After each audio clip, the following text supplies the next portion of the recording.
Don't pick your nose.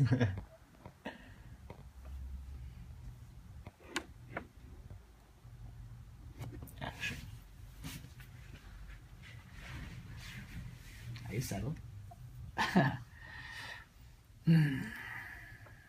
Hi guys, my name is Daniel O'Reilly. I'm originally from Brantford, Connecticut.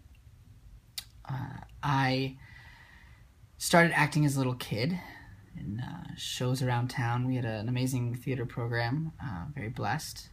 I did a little bit in college, then kind of took a few years off to study biology and medicine. Eventually went on to teaching and got back into acting from that perspective. I was teaching a class on it. In San Francisco, I was there for about 5 years. I started doing a lot of commercial work up there and some short film work, some theater work. Got back into the swing of things and then moved down here about 1.5 years ago, where I've been studying at Studio C. They focus a lot on archetypal work. Instead of you becoming a character, it's what does the character look like on you when you bring yourself to it. And the classwork gears a lot around finding out what your archetypes are, finding out the different parts of your personality, and sort of either toning them up or toning them down. It's been quite a fascinating and sometimes really tough journey. In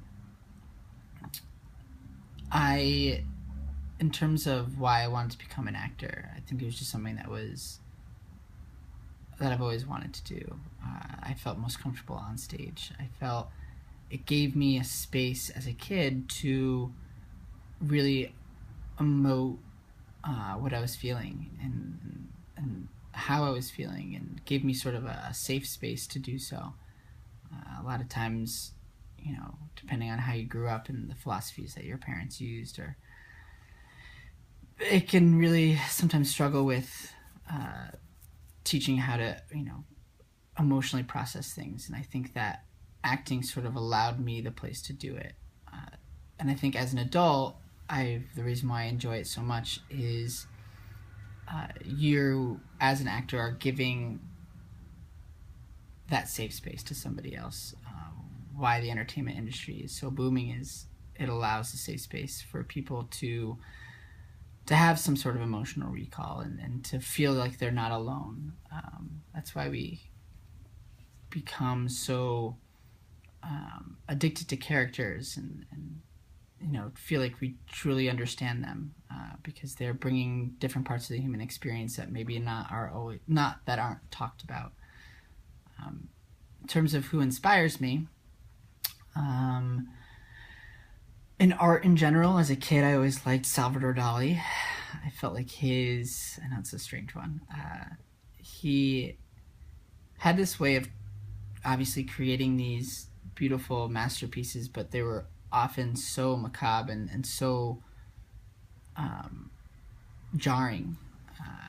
I can remember doing a project on the premonition of civil war. You should look it up. It spoke to me as a kid, just like this internal struggle, this body being like torn into different pieces, not just a civil war like we know it in terms of two countries or the same country fighting itself, but more of like a personal struggle was how it sort of depicted. And in the background were these like blue skies, which sort of, I felt like we feel like a person might feel like they're having internal struggle and everything else is sort of perfect on the outside, and it makes the internal struggle worse. Something, I don't know, I was connected with. But I hope you enjoy my audition.